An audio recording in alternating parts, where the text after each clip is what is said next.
Guys, आपका स्वागत है मेरे YouTube channel BTS Korean army triple one in Bhojpuri song.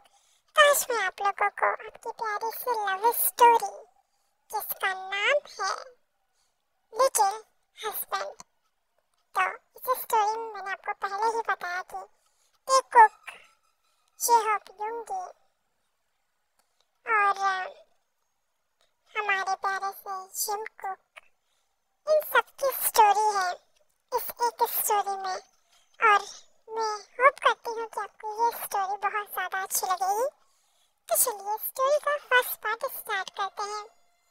यहाँ हम देखते हैं कि एक लड़का जो कि गुस्से में एक लड़के के पास आता है, जहाँ वो आता है और ये एक बहुत ही अच्छी यूनिवर्सिटी होती है जहाँ पर बच्चे पढ़ते हैं और ये बच्चा 5 स्टैंडर्ड में होता है और बहुत ज़्यादा गुस्सैल होता है।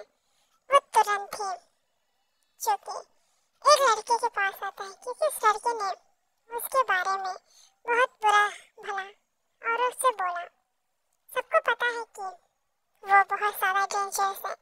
उसे जब पता चलता तुरंत आता है और उस लड़के के ऊपर अटैक करता है, उसे बहुत मारता है, इतना कि कोई उसे रोकने को भी राजी नहीं था क्योंकि सबको अच्छे से पता है कि ये बंदा बहुत ज़्यादा ही क्रूर है और एक के ऊपर गुस्सा हो जाए तो उसकी ऐसी की तैसी करके ही छोड़ता है।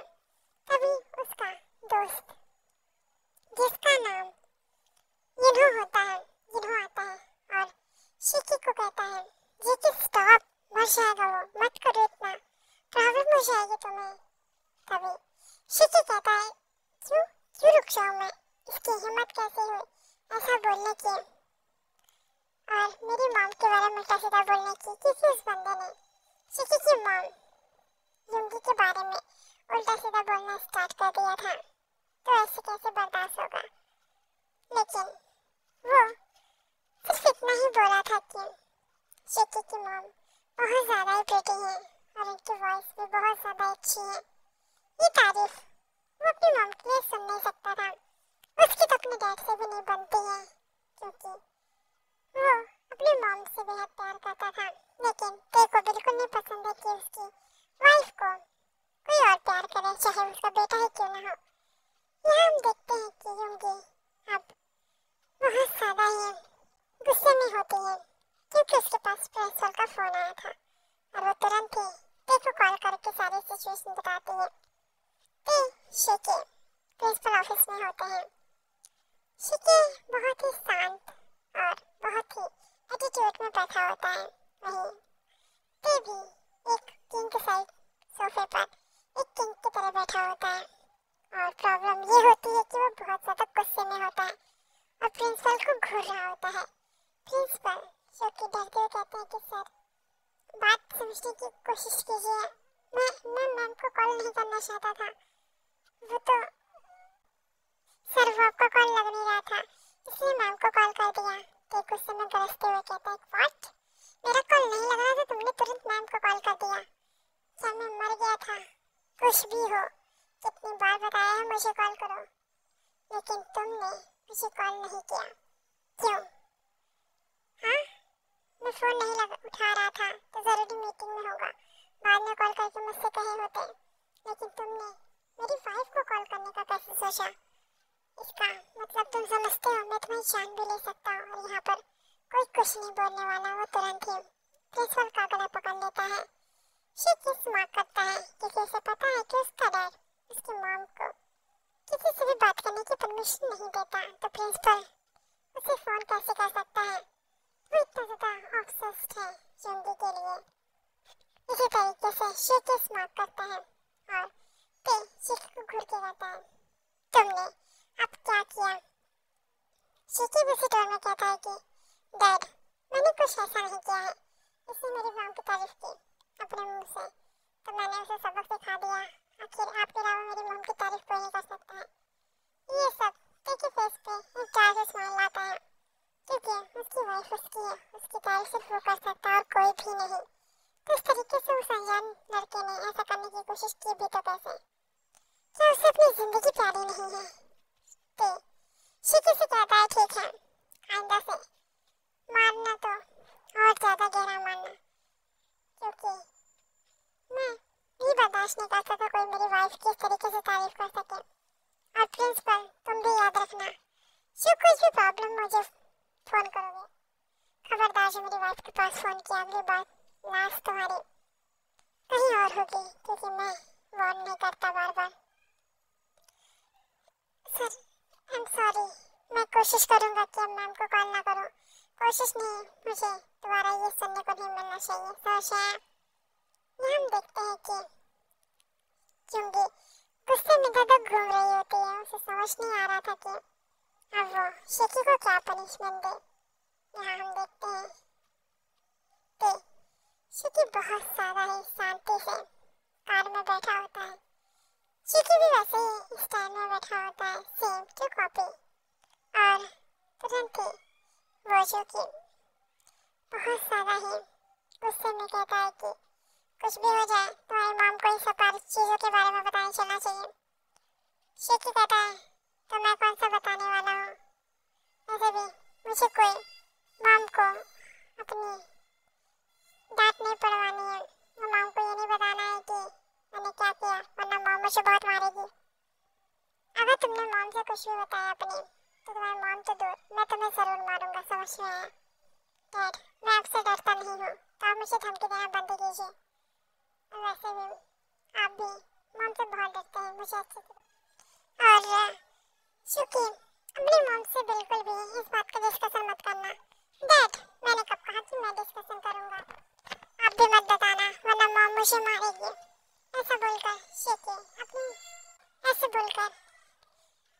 शिकी अपने डैड को बताता है। और हम देखते हैं कि जल्दी से टीकुक घर पहुंच जाते हैं। यहाँ पर गुस्से से युंगी उनका इंतजार कर रही थी और वो गुस्से से शिकी को डांटते हुए कहती है।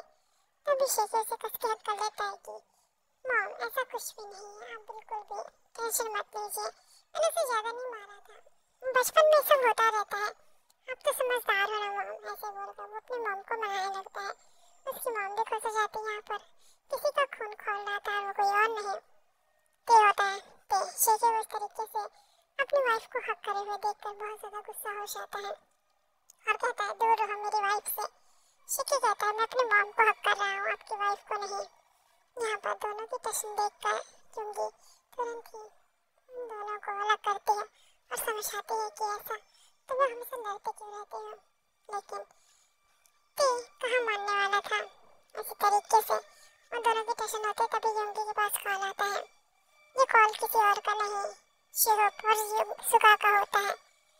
दोनों ही बहुत ज्यादा टेंशन में होते हैं क्योंकि सुगा प्रेग्नेंट होती है और वो जो कि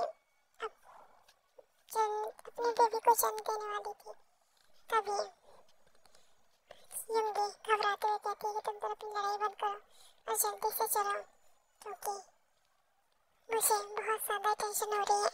वो दोनों अकेले परेशान हो रहे होंगे। शिकी को कॉल आया था, वो भी अकेले परेशान हो रहा होगा।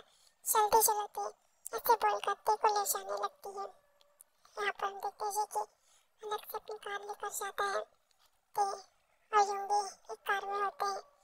यहाँ हम देखते हैं कि ते शिकी युंगी के पास होते हैं और उसे शिकी किस कर रहा था। यहाँ पर युंगी जो कि टेंशन में होते हैं, लेकिन ते पार्टीशन ऑन करके अपनी वाइफ को किस कर रहा था। वो बहुत ज्यादा नाटी हरकतें कर रहा था। युंगी को बहुत ज्यादा शाइनेस फील हो रहा था क्योंकि ड्राइवर्स को वो आवाज नहीं दे रहे थे। युंगी उसे मना करते हुए कहती है, लेकिन वो मानने वाला था ही नहीं। यहाँ पर युंगी टेंशन में ते को खुद से दूर कर देती है। ते गुस्से में कहता है अभी तो तुमने मुझे खुद से दूर कर दिया, लेकिन डिलीवरी हो जाने तो फिर मैं तुम्हें बताता हूँ, तुम्हें इसकी पनिशमेंट जरूर मिलेगी। युंगी डर कर कहती है प्लीज अभी इस तरीके से हरकतें मत करो वरना प्रॉब्लम हो जाएगी, समझो ना। मुझे टेंशन हो रही है, वो दोनों के लिए परेशान हो रहे होंगे और तुम्हें रोमांस सोच रहा है। तभी ते कहता है कि रोमांस से ही तो उनका बेबी होने वाला और तुम मुझे रोमांस नहीं करने दे रही हो। जेके को हो सकता है कोई लिटिल सिस्टर चाहिए। नहीं बिल्कुल नहीं, उसे कोई सिस्टर नहीं चाहिए। और वैसे भी तुम चुपचाप अपने काम से फोकस करो, ठीक है? मुझे परेशान मत करो वरना तुम्हें मैं बिल्कुल भी अपने करीब नहीं आने दूंगी। तभी ते गुस्से से कहता है, अच्छा प्रिंसेस, तो ये ख्याल है तुम्हारे, तो सोच लो, तुम्हें मैं पनिश करने वाला हूँ रात में। अभी उनके कुछ नहीं बोलते, चुपचाप कार में बैठी होती है। यहाँ हम देखते हैं कि ड्राइवर जल्दी हॉस्पिटल लेकर जाता है। यहाँ पर कोई किसी को गालियाँ दे रहा होता है। सुगा शोकी चिहुक को गालियाँ दे रही होती है। इसी तरीके से ये पार्ट एंड होता है। नेक्स्ट पार्ट में जानेंगे आखिर ऐसा क्यों कर रही थी सुगा। तो चलिए यार, मिस इस पार्ट को एंड करते हैं। Sarangi, love you so much. Story कैसी है आप लोग बताइए। अगर इसका 1 शॉट दिया है तो आप लोग कमेंट में वो भी बताइए। Love you so much army.